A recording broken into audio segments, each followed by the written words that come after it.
Hello friends, সবাইকে welcome জানাই নতুন একটি ভিডিওতে। এই মুহূর্তে যে গুরুত্বপূর্ণ আপডেটটির দিকে আমরা নজর রাখবো সেটি হচ্ছে স্কুল সার্ভিস কমিশনের নিয়োগ দুর্নীতির পর্দাফাঁস। সিবিআই এর নতুন তথ্যসূত্র এই মুহূর্তে সিবিআই এর হাতে এসে পৌঁছালো। অবৈধভাবে প্রচুর টাকার বিনিময়ে বহু ক্যান্ডিডেটকে অ্যাপয়েন্টমেন্ট দিয়েছে স্কুল সার্ভিস কমিশন এবং মধ্যশিক্ষা পর্ষদ উভয়ের যৌথ মিলে। কিভাবে অবৈধ নিয়োগপত্র দেওয়া হতো তার সম্পূর্ণ ঘটনা তুলে ধরবো আমরা এই ভিডিওর মধ্যে। এই মুহূর্তে যে নতুন নতুন তথ্য সিবিআই এর হাতে এসে পৌঁছেছে সেই সমস্ত তথ্যগুলো তারা সুপ্রিম কোর্টে জমা করতে চলেছে। সুতরাং সুপ্রিম কোর্টে দিনের পর দিন অযোগ্য শিক্ষকের ক্যান্ডিডেটের সংখ্যা কিন্তু বৃদ্ধি পেতে চলেছে। তো চলুন কিভাবে এই অবৈধ দালাল চক্র, কিভাবে অ্যাপয়েন্টমেন্ট প্রদান করা হতো, বিস্তারিত ঘটনা তুলে ধরবো আমরা এই ভিডিওর মধ্যে। কোনো রকম স্কিপ না করে শেষ পর্যন্ত দেখতে থাকুন। ভিডিওটি ভালো লাগলে অবশ্যই একটু লাইক এবং কমেন্ট করে যাবেন। চ্যানেলটিতে নতুন হলে অবশ্যই একটু সাবস্ক্রাইব করে রাখার অনুরোধ রইল। পাশে থাকা বেল আইকনটি অবশ্যই অন করে রাখবেন পরবর্তী ধরনের আপডেট সঙ্গে সঙ্গে পাওয়ার জন্য। তো চলুন বিস্তারিত জেনে নিই। সিবিআই এর হাতে এই মুহূর্তে অবাক করা চাঞ্চল্যকর তথ্য।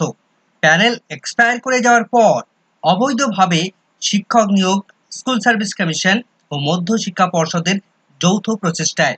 স্কুল সার্ভিস কমিশন ও মধ্যশিক্ষা পর্ষদের অফিসে অস্থায়ীভাবে কাজ করতেন সমরজিৎ নামে এক কর্মী। সেই ব্যক্তি কখনো স্কুল সার্ভিস কমিশনের অফিসে কাজ করতেন, আবার কখনো মধ্যশিক্ষা পর্ষদের অফিসে কাজ করতেন। তার মধ্য দিয়ে তার হাত ধরেই অবৈধ দালাল চক্র কাজ করত। রাজ্যের বিভিন্ন প্রান্ত থেকে বিভিন্ন দালালদের মারফত বিভিন্ন সুপারিশ আসতো এবং এই দালাল চক্র কাজ করত। এমনই একটি ঘটনা ঘটে 2020 সালের 16ই জুন তারিখে একটা নতুন সুপারিশ আসে। সেখানে টোটাল 21 জন অবৈধ ক্যান্ডিডেটের নাম দালাল মারফত সুপারিশ করা হয়। এই সমস্ত এজেন্টরা রাজ্যের বিভিন্ন প্রান্ত থেকে 21 জনের নাম ইমেল করে পাঠায় মধ্যশিক্ষা পর্ষদের অস্থায়ী এই কর্মী সমরজিতের কাছে। এই সমস্ত তথ্য বা অবৈধ ক্যান্ডিডেটের নাম এই সমরজিৎ এবং প্রদীপ বা ছোট্টু নামের ব্যক্তিদের মধ্যে এই বিভিন্ন ধরনের ইমেল তারা আদান প্রদান চলতো। এখন প্রশ্ন হচ্ছে যে এই ইমেল পাওয়ার পর সমরজিৎ কি করতেন। এই ইমেল পাওয়ার পর দালালদের সুপারিশ করা নামের প্রত্যেকের নামে সুপারিশপত্র তৈরি করতেন। এরপর এই সমরজিতের মাধ্যমে সেই সুপারিশপত্র নিয়ে যেতেন মধ্যশিক্ষা পর্ষদের প্রাক্তন সভাপতি কল্যাণময় গঙ্গোপাধ্যায়ের কাছে। এরপর তিনি কি করতেন, কল্যাণময় গঙ্গোপাধ্যায়ের নির্দেশে ওই অফিসের কর্মী রাজেশ নায়েককে দিয়ে পুনরায় একটা অ্যাপয়েন্টমেন্ট লেটারের ফরম্যাট তারা তৈরি করে রাখতেন। ওই ফরম্যাটে 21 জনের যে সুপারিশ করা নাম, যে ক্যান্ডিডেট, সেই ক্যান্ডিডেটের মোটা টাকার বিনিময়ে অ্যাপয়েন্টমেন্ট লেটার পুনরায় প্রিন্ট করাতেন। এরপর সেই অ্যাপয়েন্টমেন্ট লেটার প্রদান করা হয়েছে সেই সমস্ত ক্যান্ডিডেটদেরকে। এখন যেহেতু এই রিক্রুটমেন্ট প্রসেসটা 2016 সালের, সেহেতু 2020 সালে এসে গিয়ে যেখানে প্যানেল এক্সপায়ার করে গেছে, তারপরে গিয়ে এই সমস্ত ক্যান্ডিডেটরা তারা যখন জয়েন করতে যান তারা যাতে প্রবলেমে না পড়ে তার জন্য অভিনব টেকনিককে তারা কার্যকরী করেছিল। যেহেতু প্যানেল এক্সপায়ার হয়ে গেছে অনেকদিন আগে, সেহেতু এই অ্যাপয়েন্টমেন্ট লেটার নিয়ে জয়েন করতে গেলে তারা একটা প্রশ্নের মধ্যে পড়বে। তাই সেই জেলার ডিআইকে ফোন করতেন কল্যাণময় গঙ্গোপাধ্যায় এবং বলতেন ওই ক্যান্ডিডেটরা জেনুইন ক্যান্ডিডেট, তাদের জয়েন করিয়ে নিতে তিনি নির্দেশ দিতেন এবং বলতেন হ্যাঁ এই ক্যান্ডিডেটকে চাকরি দেওয়া হয়েছে, এটা সত্যি ঘটনা, তাকে গ্রান্ট করে নিন আপনারা। এরপর সেই জেলার ডিআই তিনি কি করতেন, সেই জেলার সংশ্লিষ্ট স্কুলের হেডমাস্টারকে এবং ম্যানেজিং কমিটিকে ডেকে ঠিক একই রকম ওই কথাগুলোই তাদেরকে বলতেন। বলতেন যে যেহেতু মধ্যশিক্ষা পর্ষদ বলেছে জেনুইন ক্যান্ডিডেট, সেহেতু আপনারা একে জয়েন করিয়ে নিন।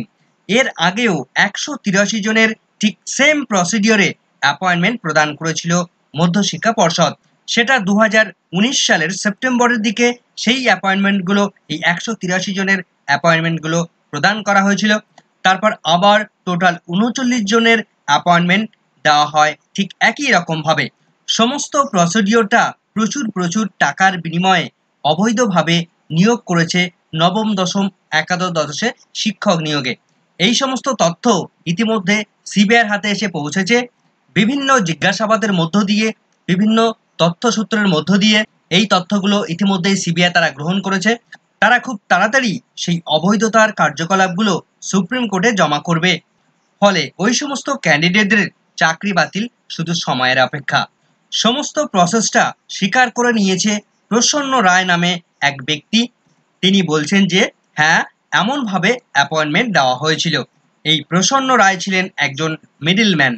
তিনি স্বীকার করে নিয়েছেন যে এমনভাবে কল্যাণময় গঙ্গোপাধ্যায়ের নির্দেশে তারা কাজ করতেন। স্কুল সার্ভিস কমিশনের নিয়োগ দুর্নীতিতে এমন এমন তথ্য, এমন এমন চাঞ্চল্যকর বিষয় ইতিমধ্যেই সুপ্রিম কোর্টে জমা করতে চলেছে সিবিআই। যত দিন যাচ্ছে তত সিবিআই তারা নতুন নতুন তথ্য, চাকরি দুর্নীতি সংক্রান্ত বিষয়ে নতুন নতুন দিক তারা উন্মোচন করছে এবং সমস্ত বিষয়টা সুপ্রিম কোর্টে তারা সাবমিট করবে। সেক্ষেত্রে দিনে দিনে সুপ্রিম কোর্টে এই অযোগ্য শিক্ষকের সংখ্যা বৃদ্ধি পেতে চলেছে। তো দেখা যাক শেষ পর্যন্ত গিয়ে এই এক্সাক্ট ফিগারটা কত দাঁড়ায়, সেদিকে আমাদের নজর থাকবে। আপাতত এই ভিডিওটি ভালো লাগলে অবশ্যই একটু লাইক এবং কমেন্ট করে যাবেন। চ্যানেলটিতে নতুন হলে অবশ্যই একটু সাবস্ক্রাইব করে রাখার অনুরোধ রইল। পাশে থাকা বেল আইকনটি অবশ্যই অন করে রাখবেন পরবর্তী ধরনের আপডেট সঙ্গে সঙ্গে পাওয়ার জন্য। সকলকে ধন্যবাদ।